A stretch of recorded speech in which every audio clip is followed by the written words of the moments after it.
Isang mapagpalang araw sa inyong lahat. Muling pagbangon ng wikang Pilipino. Puso't isipan ay may itinataglay. Ipinapairal, ngunit unti-unting namamatay. Sa hirap at dusa, nariyan ang mga sagaysay. Ngunit sa kasalukuyan, ang wika pa ba ay buhay? Madaling sabihin, mahirap gawin. Iyan ang totoo ating kailangang tanggapin. Ngunit kayang baguhin ang ugali ng mga Pilipino. Dahil sa ugat ng ating katutubo, tumitibay ang pagkatao. Sa talastasan na isang tabi ang wikang malaya, maging sa katipunan, marahil ay wala ng halaga. Ibang wika, ibang sistema ang pandudula, ibang istruktura, at ibang mga salita. Ang wika ng bayan ating ibangon muli, bagamat mahirap, sama-samang salinlahi. Kumilos at umaksyon upang hindi maging guni-guni. Bigyang halaga ang mga taong nagsisilbi. Pilipinas, o inang bayan, ika'y nahuhuli sa larangan ng dulaan. Kami nangako na hindi ka pababayaan. Ngunit kung mananatili ang kapwa sa panig ng iba, ika'y wala pa rin kaunlaran. Pilipinas, o aking mahal, nasa puso ko ang iyong wika. Ipapakita ko ang iyong tunay na halaga at ilalaban ko ng buot puwersa. Muli nating buhayin ang tinig na yumao, ang wikang Filipino, wikang sumisimbolo sa lahat ng Pilipino. Matibay o mapusyaw, yan ang boses ng mga tao. Isalba ang wika, ibahagi sa mga dayo. Huwag nating hayaang mabuod sa limot ang ating wika. Kung ito ang maglaho, ang bayan ang kawawa. Kaya itaas natin ang bandila dahil sisibol ang pag-asa ng wika kung lahat tayo ay magkaisa. Muling pagbangon ng wikang Pilipino. Ang tulang binuo ay pinamagatang ating minamahal na wika. Huwag natin pagwalang bahal. Bansang Pilipinas na ating sinilang, puno ng mga kwento, makabuluhan at makatotohanan. Pinagmulan ng mga storyang matugo at makasaysayan na hindi man lang pinapansin ng mga kabataan. Bakit? Bakit ang wika'y kinakalimutan natin? Dahil ibis na ito'y ating aralin, ito ay napapabayaan natin. Sa halip na ito'y ating basuratin, ito ay subukan natin kilalanin. Sa dami ng bilang nito, tiyak na ikaw ay mahihilo. Mula sa mga lengguwahe hanggang sa mga mensahe. Mula sa mga kwento hanggang sa mga elemento. Mayroon itong mahalagang aral na tiyak na magbibigay ng magandang asal. Kilalanin ng kasaysayan na pinagmulan ng wikang bayan. Mula sa pagsakop ng mga Kastila na buo ang kinikilalang wika. Mula sa pagsama-sama ng kanilang salita na buhay ang pambansang wikang ating kinikilala. Tagalog ang wikain ito, pinalitan sa ngalang Pilipino. Taluan pa ang ibang wikang katutubo, mayroon tayong iba't ibang kapareho. Ang mga wikaing ito ay hindi mo makakabisado. Sa dami nito, mahirap isaulo. Ito ang Pilipino, Cebuano, Ilocano, Ilonggo, Waray, Kapampangan, at Pagkasininsi. Ito ang bumubuo sa wika ng ating mga ninuno. Bakit ngayon hindi na masyadong ginagamit Ang wika ay kinalakihan natin. Sa halip na ito'y ating isa ulot, isa puso, ito ay ginagawa natin ng alternatibo. Ang ibang bansang wika, kinukuha ang ating tradisyon at kultura. Imbis na mapatibay ang ating wika, ito ay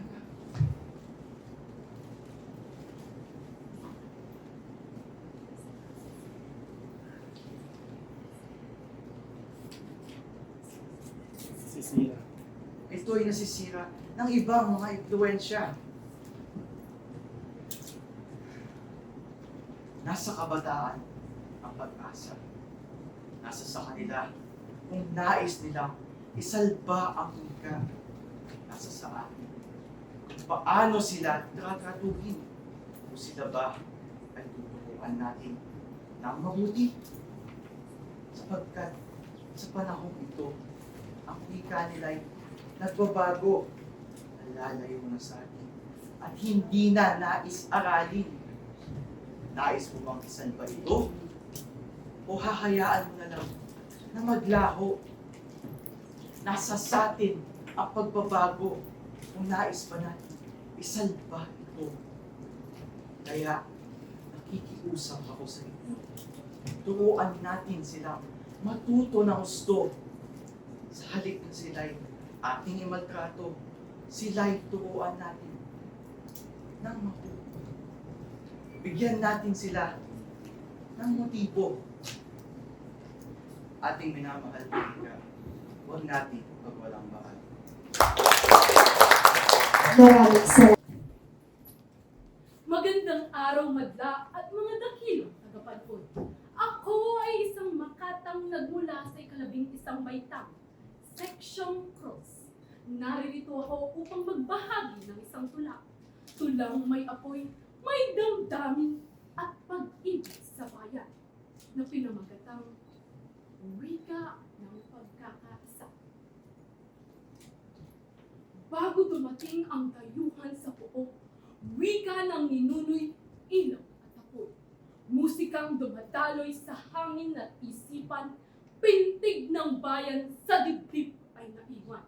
Ngunit dumating ang unos ng banyaga, wikang sariling pinilit pawiin nila.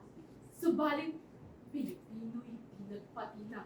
Wika'y sandata sa laban at sagad. Sa simoy ng hangin, may hilig na palakpak. Sa bawat titik, kasaysayay sinisigla. Wikang Pilipino, ilaw sa dilim. Sa gabing walang bituin, ikaw ang bituin. Sa iyo, bayan ay muling nag-iisip. Ikaw ang tulay sa puso't isipan sa landas ng pagkakaunawaan. Mabuhay ang sigaw, may tuwa at dangal. Bayanihan ang sagot, pag-ibig sa kapwa. Kalayaan, tinig na umaalingaw-ngaw sa kasaysayay, hindi maglalaki kailan. O Filipino, tanglaw ng lahi, nagbubuklod sa silangan at kanlurang wari.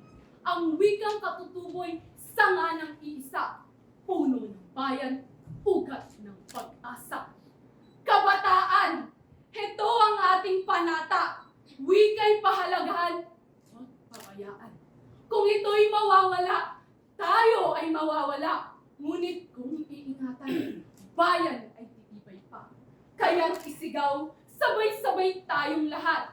Isang bansa, isang diwa, iisang lakas. Paglinang sa wika'y buhay. Habang may wika, may pag-asa ang ating bayan. Sa ngayong modernong lipunan, dayuhang salita'y mabilis lumaganap man. Subalit sa ating puso, wika'y huwag iwaksi. Dahil ito ang susi sa iisang lahi. O kabataan, tayo ang pag-asa ng bayan. Sa atin nakasalalay ang dangal ng wikang sinilangan. Mula sa ating puso, sa ating diwa, habang may pag-asa, habang may wika, may pag-asa ang ating bayan. Mahusay, maraming Wika ng pagkakaisa. Sa bawat umagang sumisilip sa silangan, sa bawat halakhak ng mga batang naglalaro sa daan, sa bawat kwento ni Lola, sa ilalim ng puno ng mangga, may tinig na paulit-ulit bumubulong. Huwag mong kalimutan na ikaw ay isang salitang bumabalot sa ating kasaysayan, sa ating mga sugat, sa ating mga tagumpay, sa ating mga dugo, sa dugo ng mga bayani, sa luha ng mga ina, sa himig ng katipunan, ang wika natin, ang ating panlaban. Ngunit, ngayon, bakit tila naglalaho ang sigla? Sa bawat daang tinatahak ng kabataan sa liga, may mas naririnig pa ang banyagang dila kaysa sa sariling ating na dapat na ipinagmamalaki na tila bituin sa langit sumisila. Sa bawat titik at pandig, may apoy na sa puso natin mahigpit na kumakain. Sa bawat po at opo, sa bawat salamat na buo, sa bawat mahal kita na kay tamis pakinggan, may kasaysayang hindi dapat na marinig. Kapampangan, Bisaya, Ilocano, Waray, Bicolano, Tausug, at Maranao. Mga wikang tila ilog na magkakaiba ang daloy, ngunit sabay-sabay na bumubuhos sa iisang dagat ng Pilipino. At sa wikang ito, tayo'y nagkakaisa. Walang mataas, walang mababa, walang yumuyo, walang tinatapakay. Sa ilalim ng bandilang iisa, tayo'y iisang tinig, iisang diwa. Oo, isa. Sa dugo, sa laban, sa puso. Ngunit, higit pa ito sa kasaysayan. Wika'y ako'y gabay ng ating kinabukasan. Wika'y apoy, gabay ng ating kinabukasan. Apoy ng pag-asa. Apoy ng pangarap. Apoy na sa puso'y patuloy na sumisikla. Kaya't habang ang mga batay bumibigkas ng bakit at habang ang mga inay marahang nagbubulong ng pag-iingat. At habang may nagsusulat ng lihim na mahal kita, mananatili ang buhay dahil buhay ang ating. At kahit saan man ako dalhin ng panahon, saan mang sulok ng mundo, bit-bit ko ang sariling wika dahil dito ako nagsimula. Dito ako natuto.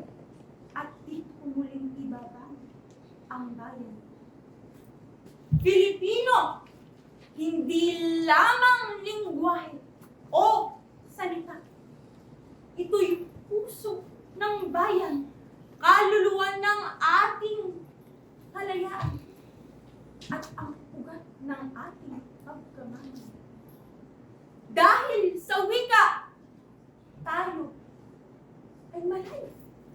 Tayo ay matapang. Tayo ay isa. At tayo ang Pilipinas. Tinig na kahit kailan may hindi. Wika ng pagkakaisa. Magaling, maraming Isang magandang umaga sa inyong lahat. Ako po si Maria Lourdes, Grade City Manata, mula sa Baitang Labinsa.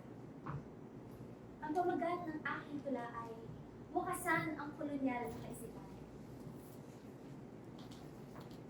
Iba't ibang tinig ang ating naririnig sa bawat sulok ng bansa. Mula Luzon, Visayas, hanggang Mindanao. Magkakaiba man, isa ang pinagmulan. Inang wika, sandigan ng ating bayan. Pero, kung sariling wika ay mahalaga, bakit mas pinipili ang wikang banyaga? Kapag ika'y marunong mag-Ingles, mas magaling ka. Di hamak na ika'y kakaiba, higit pa sa kanila. Ngunit, ang hindi biyasa'y minamalit ng madla. Parang wala ng dangal. Ibinababa ang halaga. Ang kanilang tinig ay tila hindi mahalaga, sapagkat sila ay hindi katulad ng iba. Ayan ang madalas nating naririnig. Subalit may mas malaking sugat ang bayan natin. Hindi ang Ingles ang tunay na kalaban, kundi ang kolonyal na kaisipang itinatanim sa atin. Dahil tayo ay minsang nasakop ng mga banyaga, iniisip ng ilan ng ibang wika'y higit na iginagalang. Ang wikang Tagalog tulad din ng Latin, sa Ingles, Kastila, at salitang Angkal. Ito ang wika ni Rizal na dapat nating tandaan. Ang salita natin, kapantay lang ng iba. May sariling letra, pantig, at kasaysayang binibitbit. Ako, ikaw, tayong lahat na naririto, huwag nating hayaan na tayo kainin ng sistema. Gumising ka! Ang ating wika ay hindi kakaiba, kundi pantay sa iba. Hindi lang ito nagbibigay diwa, ito rin ay nagbibigay buhay at pag-asa. Wikang Filipino'y huwag hayaang malunod, huwag ikulong sa paniniwala higit na ginagalang ang iba. Dahil bawat wika ay may sariling ganda at halaga. Ito ang ating pagkakakilanlan at dangal. Wikang Filipino, gabay sa isip at puso. Hindi masamang aralin ang dayuhang wika. Ngunit, ang inang wika'y huwag hayaang mawala. Sabi nga ni Rizal, kabataan ang pag-asa ng bayan. Tumindig! Lumaban! Huwag pasisiil! Sa lupang sinilangan, ito ang ating sandigan. napakagaling, maraming salamat. Diwa ng pagkakaisa. Iisa lang ang ating lahi, iisa lang ang ating lipi. Sa madilim na gabi, sa liwanag ng araw, may iisang lahi, iisang wika, iisang diwa, na patuloy nagbubuklod sa isip, puso, at diwa ng bawat Pilipino. Ginto kung ituring ang wikang katutubo dahil sa taglay nitong yaman sa kultura at tradisyon. Wika ang ating tanglaw sa nagliliyab na pagmamahal. Pagmamahal? Oo, pagmamahal sa ating inang bayan. Sa bawat salita na binibigkas ng mga bibig, sa bawat kwento ng ating paglalakbay, may isang lahi, kasaysayan, at diwa ng pagkakaisa na patuloy na gamit ng bawat Pilipino. Iisa ang sigaw ng bawat Pilipino. Alam niyo ba kung ano ito? Walang iwanan, walang maiiwan. Sabay-sabay sa pag-angat tungo sa landas ng bukas. Sa pagmulat pa lamang ng mga mata, masisilayan na ang katutubo at wika. Sa tinig na dala ng mga salita, ito'y sumasalamin sa ating lahi at pagkakaisa. Sa bawat hakbang tungo sa hinaharap, ipakilala ng matulin ang wikang katutubo sa lahat. Dahil oo, at oo lamang ang laging sabihin. Oo, mahalin natin ang lahi. Oo, mahalin natin ang wika. At oo, may iisang lahi, iisang wika, at iisang diwa. Tungo sa bansang may pagkakaisa. Diwa ng pagkakaisa.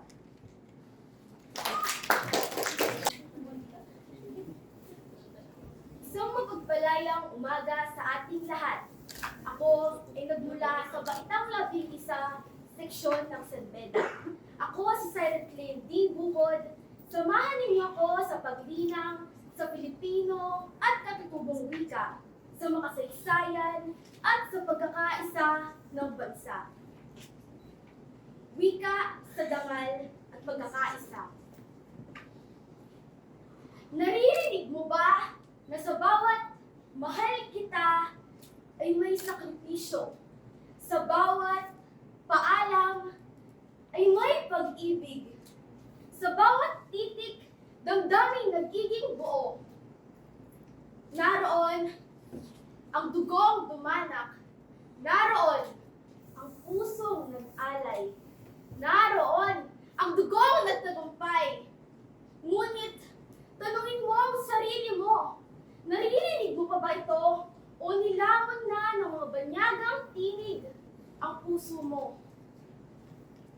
Kung ang wika'y tuluyan mong tatalikuran, saan mo ilalagak ang iyong pagkakakilanlan?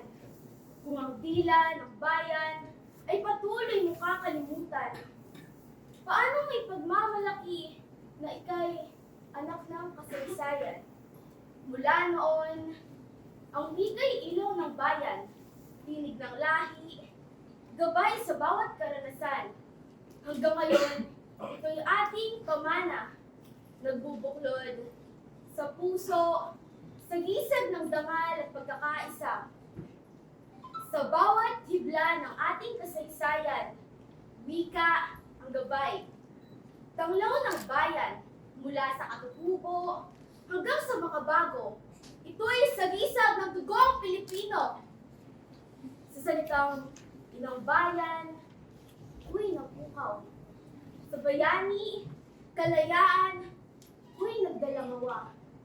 Sa bawat titik ng daming nagiging buo, nag-uugnay sa puso, sa isip ng tao. Ang wika'y di lamang mga salita, kundi ala-ala ng ating kultura at diwa. Ito ang ugat na sa atin nagbubuklod. Tulay sa kinabukasan, sa ating pag-irog. Kung wala ang wikang ating minana, ano ang saysay ng ating adhika? Paano natin may pagmamalaki ang pangarap, pag-ibig, at dangal ng lahat? Wika sa dangal at pagkakaisa. Magaling, maraming salamat.